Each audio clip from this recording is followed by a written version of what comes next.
as those of the human beings of Pellucidar. It was amplified by many gestures which filled in the speech gaps. I asked them what they intended doing with me, but like our own North American Indians, when questioned by a white man, they pretended not to understand me.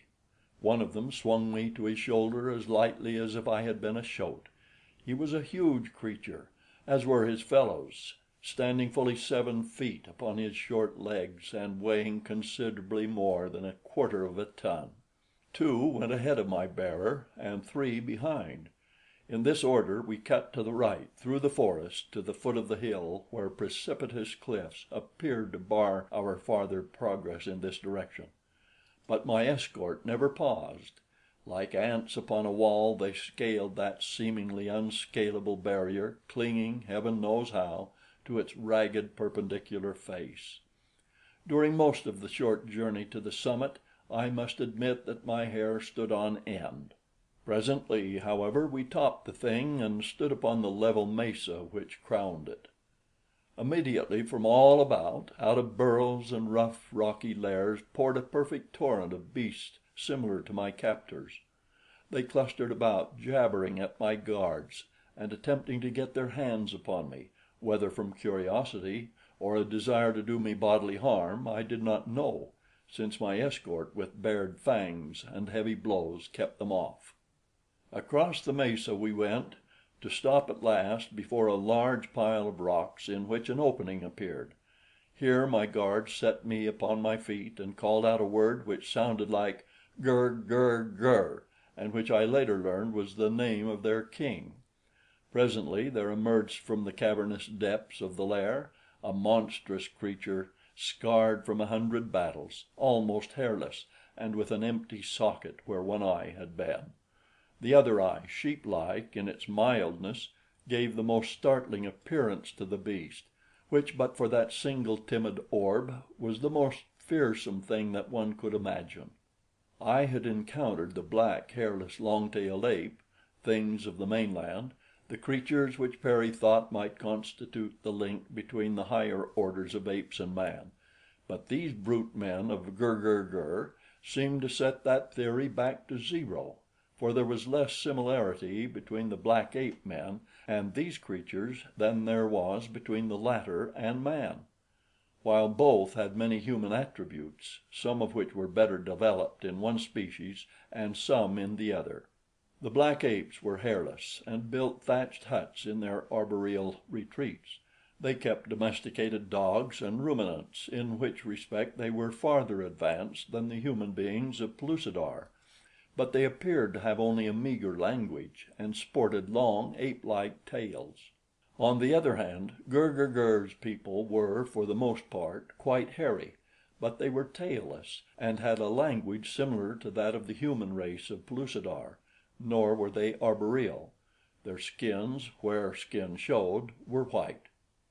From the foregoing facts and others that I have noted during my long life within Pellucidar, which is now passing through an age analogous to some pre-glacial age of the outer crust, I am constrained to the belief that evolution is not so much a gradual transition from one form to another, as it is an accident of breeding, either by crossing or the hazards of birth. In other words, it is my belief that the first man was a freak of nature, nor would one have to draw over strongly upon his credulity to be convinced that Gur and his tribe were also freaks.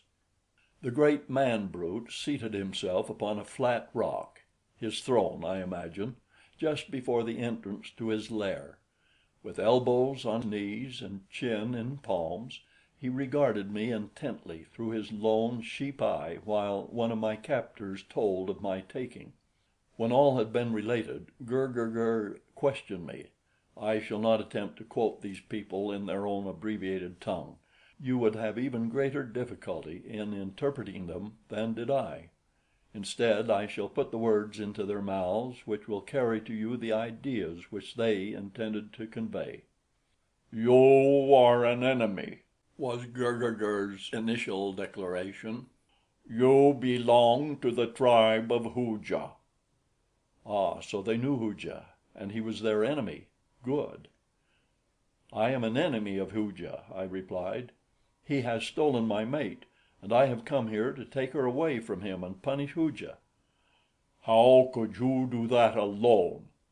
"I do not know," I answered, "but I should have tried had you not captured me. What do you intend to do with me?" "You shall work for us." "You will not kill me?" I asked. "We do not kill except in self-defense," he replied. "Self-defense and punishment. Those who would kill us and those who do wrong we kill. If we knew you were one of Hooja's people, we might kill you, for all Hooja's people are bad people. But you say you are an enemy of Hooja. You may not speak the truth, but until we learn that you have lied, we shall not kill you. You shall work." "If you hate Hooja," I suggested, "why not let me, who hate him too, go and punish him?" For some time Gur sat in thought. Then he raised his head and addressed my guard. "Take him to his work," he ordered. His tone was final. As if to emphasize it, he turned and entered his burrow. My guard conducted me farther into the mesa, where we came presently to a tiny depression or valley, at one end of which gushed a warm spring. The view that opened before me was the most surprising that I have ever seen. In the hollow, which must have covered several hundred acres, were numerous fields of growing things, and working all about with crude implements or with no implements at all other than their bare hands were many of the brute men engaged in the first agriculture that I had seen within Pellucidar. They put me to work cultivating in a patch of melons. I never was a farmer nor particularly keen for this sort of work, and I am free to confess that time never had dragged so heavily as it did during the hour or the year I spent there at that work. How long it really was I do not know, of course, but it was all too long. The creatures that worked about me were quite simple and friendly. One of them proved to be a son of Gur. He had broken some minor tribal law, and was working out his sentence in the fields. He told me that his tribe had lived upon this hilltop always, and that there were other tribes like them dwelling upon other hilltops.